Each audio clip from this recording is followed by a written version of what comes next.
সালমান আল ফারিসি রাদিয়াল্লাহু আনহু উনি আরব মানুষ ছিলেন না, নন আরব ছিলেন, পার্সিয়ান, ফার্সিতে কথা বলতেন, মানে ইরান থেকে এসেছিলেন।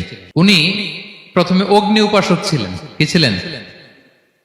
অর্থাৎ ওই যে জরাথুষ্ট যারা আগুন দেখলে এরা পূজা করে, আগুনের পূজা যারা করে, জরাস্ট্রেনিয়ান, এই ধর্মে বিশ্বাসী ছিলেন।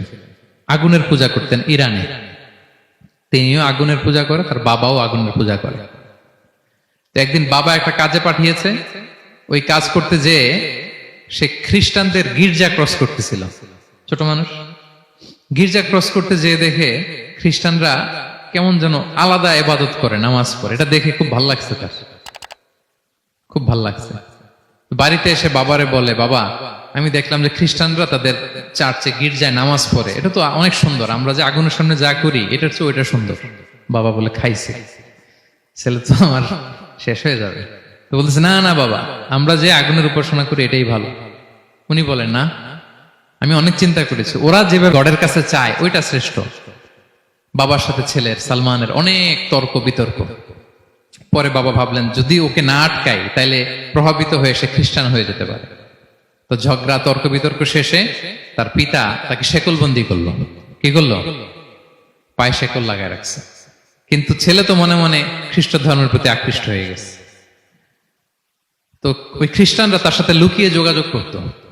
সালমান ওই খ্রিস্টানদেরকে বলল যে, তোমাদের খ্রিস্টান ধর্মের উৎপত্তি কোথায়? বলে, সিরিয়াতে। বলতেছে, এখান থেকে কোনো কাফেলা সিরিয়া যাবে নাকি? বলতেছে, হ্যাঁ, মিশনারি ওয়ার্কে একটা কাফেলা আসছে, যাবে। বলতেছে, যেদিন যাবে আমাকে বলবে। তো যেদিন যাবে তাকে এসে বলা হয়েছে তার বাবা নাই, সে শিকল ভেঙে, শিকল সহ ওই কাফেলার সাথে যে জড়িত হয়েছে। দেখেন বিশ্বাস, আদর্শ মানুষকে কিভাবে উজ্জীবিত করে। উনি চলে গেলেন সিরিয়াতে। সিরিয়াতে যে এক পাদ্রির হাতে বায়াত হলেন, কিন্তু এই পাদ্রিটা ছিল ভণ্ড। সে খ্রিস্টানদের দান সৎকা নিয়ে গরিবদের না দিয়ে নিজেই খেয়ে ফেলতো। তো বেচারা পড়লো বিপদে, যে হায় রে, এত সুন্দর ধর্ম রে কারাপ্টেড করতেছে সে। পরে এই পাদ্রি যখন মারা গেল, সালমান সে আরেক পাদ্রির কাছে গেল। আরেক পাদ্রির কাছে গেল। ওই পাদ্রি আবার অনেক ভালো, খুবই ইবাদত করে। তো ওই পাদ্রি কিছুদিন থাকার পরে ওই পাদ্রিও মারা গেল। ওই মারা যাওয়ার আগে সে জিজ্ঞেস করতেছিল যে, পাদ্রি, এই বর্তমান পৃথিবীতে সবচেয়ে ভালো খ্রিস্টান পাদ্রি কে? বলতেছে, আর কেউ নাই। যদি ভালো খ্রিস্টান পাদ্রি তোমাকে পেতে হয়, জানতে হয়, তোমাকে ইরাকের মোসেল শহরে যেতে হবে। এবার মোসেলে যে সে আরেক খ্রিস্টান পাদ্রির কাছে থাকলো। কিছুদিন পরে ওই পাদ্রিও মারা গেল। তো মৃত্যুর আগে তাকে জিজ্ঞেস করছিল যে, পাদ্রি আপনি বলেন তো, আপনার পরে শ্রেষ্ঠ পাদ্রি কে আছে পৃথিবীতে? সে বলতেছে, আমার পরে শ্রেষ্ঠ কোনো পাদ্রি আর পৃথিবীতে নাই। খ্রিস্টান ধর্ম শেষ হয়ে গেছে, নাই। তবে জেনে রেখো, শেষ জামানার নবী আসার সময় ঘনিয়ে এসছে। তিনি যে এলাকায় আসবে, এলাকাটা চারদিকে পাহাড় বেষ্টিত থাকবে, চারদিকে থাকবে পাহাড়, খেজুরের বাগান, মরুদ্যান। তাকে চেনার আলামত আছে। কি আছে?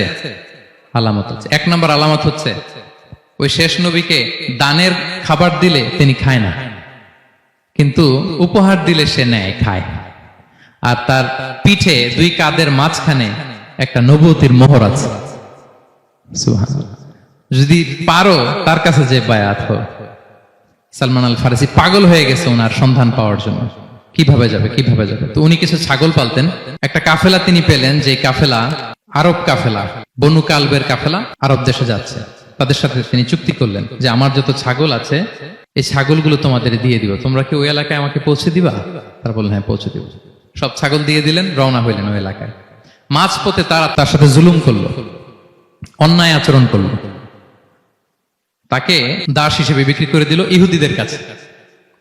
ওয়াদি আল কোরা নামে একটা জায়গা আছে, ওখানকার এক ইহুদির কাছে বিক্রি করে দিল। সে ইহুদির কাছে দাস হিসেবে থাকতে আরম্ভ করলো। অনেকদিন পরে, মদিনার পূর্ব নাম কি দেখি কে বলতে পারে? হ্যাঁ, মাশাআল্লাহ। তো মদিনার পূর্ব নাম হচ্ছে ইয়াসরিব। তো ইয়াসরিবের এক ইহুদি, বনু কুরাইজার ইহুদি, সে আসছে ওয়াদি আল কোরাতে তার কাজিনের কাছে। এসে দেখে নতুন এক দাস পাইছে, বলছে, আমি কিনবো, তুমি কিনতে চাও? তার কাছে বিক্রি করে দিল। তখন ইয়াসরিবের ওই ইহুদি, বনু কুরাইজার, সালমান আল ফারিসিকে নিয়ে ইয়াসরিবে চলে গেল। সুবহানাল্লাহ। মদিনার আগের নাম কি? বিষ্ণু ইসলাম মক্কা থেকে হিজরত করে কিছুদিন পরে কই যাবেন?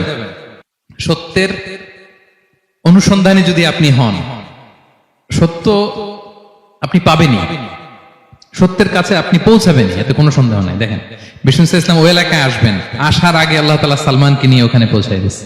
তিনি ওখানে থাকলেন, দীর্ঘদিন থাকলেন, খেজুর বাগানে তিনি কাজ করেন আর অপেক্ষা করেন যে কবে বিষ্ণু ইসলাম আসবেন। একদিন তিনি খেজুর গাছের উপরে কাজ করতেছেন, হঠাৎ ইহুদিরা বলা বলি করতেছে, আজকে ওই মক্কা থেকে কোন এক লোক নাকি আসছে কোবা পল্লীতে, সবাই বলে সে নাকি নবী, সবাই বলে সে নাকি। এই কথা শুনে উনি খুশিতে ওই খেজুর গাছ থেকে ধপাস করে নিচে পড়ছে। নিচে পড়ে মালিককে বলতেছে, কে আসছে কে আসছে। এই কথা শুনে মালিক রেগে মেগে তাকে মারতে আরম্ভ করলো, যে তোমার জেনে কি লাভ, যাও এখান থেকে। তার মানে সুবহানাল্লাহ, সালমান আল ফারিসি তিনি জেনে গেলেন যে বিষ্ণু ইসলামের আগমন ঘটেছে। আপনারা জানেন যে হিজরতের যে রুটটা, বিষ্ণু ইসলাম সরাসরি ইয়াসরিবে বা মদিনায় না ঢুকে প্রথমে কুবাতে ঢুকেছিলেন, কুবা পল্লীতে কিছুদিন ছিলেন, মসজিদে কুবা নির্মাণ করেছেন।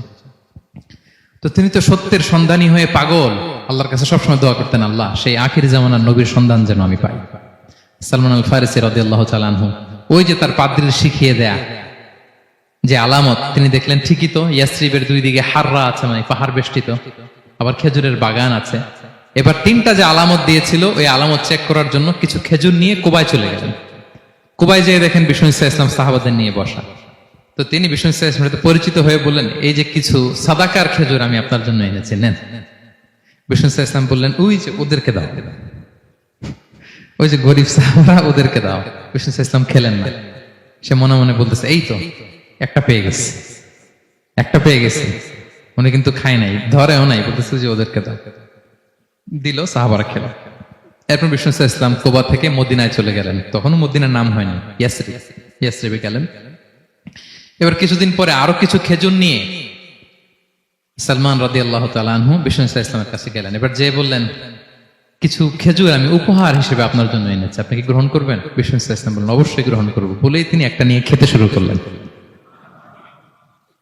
খেলেন এবং বিতরণ করলেন।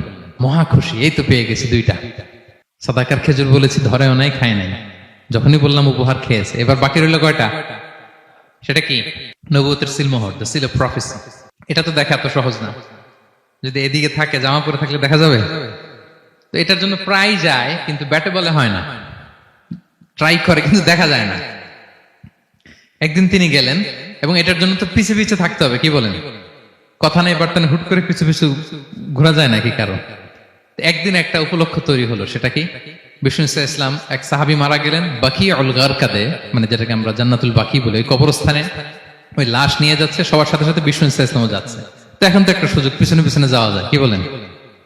এইবার সালমান এসে পিছু ছাড়ে না, নবীজির পিছনে পিছনে যায়, কিন্তু স্বাভাবিক যাওয়া না।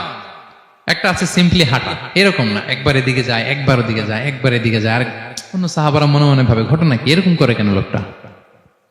কিন্তু বিষ্ণু ইসলাম তো জানেন কেন এরকম করতেছে, ঠিক কিনা বলেন? বিষ্ণু ইসলাম সেদিন দুইটা চাদর পরেছিলেন, একটা নিচে আর একটা উপরে, নিচে লুঙ্গি আর একটা চাদরটা দিয়ে গা ঢেকেছিলেন। বিষ্ণু ইসলাম ইচ্ছে করে পিঠের চাদরটা একটু নিচের দিকে নামালেন, যাতে করে সে যেটা খুঁজতেছে ওটা দেখে ফেলে। বিষ্ণু ইসলাম চাদরটাকে একটু করে নিচে নামালেন, নামানোর সাথে সাথে তিনি দেখলেন দ্য সিল অফ প্রফেসি, মাহরুন নবুয়া। দেখার সাথে সাথে সালমান আল ফারিসি চিৎকার দিয়ে বিশ্বনবীকে জড়িয়ে ধরলেন এবং ওই জায়গাটাতে দুই ঠোঁট দিয়ে চুমু খেলেন, কাঁদতে শুরু করলেন। বিষ্ণু ইসলাম বললেন, কেন কাঁদো তুমি? এতক্ষণ আমি আপনাদেরকে যা শোনালাম, সালমান পুরো ঘটনাটা বিষ্ণু ইসলামের কাছে বর্ণনা করলেন। বললেন, ইয়া রাসূলুল্লাহ, এই জন্য কাঁদি, আমি ছিলাম অগ্নি উপাসক, সত্যের সন্ধানে আমি খ্রিস্ট ধর্ম গ্রহণ করেছি। 3 খ্রিস্টান পাদ্রী শেষ করে সর্বশেষ যে ভালো পাদ্রীটা, উনি বলছে যে উনি মরার পরে আর কেউ ভালো পাদ্রী নাই, আখির জামার পায়গাম্বার আগমনের সময় এসেছে। পাহাড়ি এলাকা, চারদিকে খেজুর বাগান, এরকম জায়গায় উনি আসবে। আর 3টা সাইন বলেছে, উনি সাদাকা খায় না, উপহার নেয়, খায়, আর তার পিছনে থাকবে মাহরুন নবুয়া, নবুয়তি সিল। সুবহানাল্লাহ। বিষ্ণু ইসলাম খুশি হলেন, তাকে শাহাদা পড়ালেন এবং বললেন যে, তোমার এই দাসত্ব থেকে মুক্তির জন্য কি লাগবে? সে বলে যে, আমার চুক্তি হয়েছে 300 খেজুর গাছ লাগবে। কয়শো? বিষ্ণু ইসলাম বললেন, কে আছো তোমাদের ভাইকে সাহায্য করবা? কেউ 20টা, কেউ 30টা, কেউ 40টা। সব সাহাবারা ডোনেট করে 300 খেজুর দিয়ে দিলেন, খেজুরের গাছ হয়ে গেল। আর 40 গ্রাম স্বর্ণ, এটাও দিতে হবে। তো কোন এক যুদ্ধে বিষ্ণু ইসলাম একটা ছোট্ট স্বর্ণের টুকরে পেয়েছিলেন, বললেন যাও এটা নিয়ে ওজন দাও, ওজন দিলে দেখবা হয়ে গেছে। ওইটা নিয়ে ওজন দেয়া হলো, দেখা গেল মুহূর্তে একেবারে সমানে সমানে 40 গ্রাম হয়ে গেছে। সালমান আল ফারিসি রাদিয়াল্লাহু তাআলা আনহু তারপর থেকে মৃত্যুর আগ পর্যন্ত বিষ্ণু ইসলামের সাথে ছিলেন, সবগুলো যুদ্ধে অংশগ্রহণ করেছেন। এবং 5ম হিজরিতে ওই যে পরীক্ষা খননের কথা আমরা জানি না, দ্য ব্যাটল অফ ট্রেন্চ, এই বুদ্ধিটা আসছিল সালমান রাদিয়াল্লাহু তাআলা আনহুর মাথা থেকে। এটা হচ্ছে ওনার ব্রেন চাইল্ড। কারণ আরব দেশে এরকম পরীক্ষা খনন করার ট্রেডিশনই ছিল না। উনি তো আরব দেশের না, আসছে পারস্য থেকে। ওনার এই বুদ্ধি পরামর্শ নিয়ে বিষ্ণু ইসলাম 5ম হিজরিতে পুরো মদিনার চারদিকে খনন করে এই পরীক্ষা করেছিলেন। Be a part of our vision. Do listen and share the khair.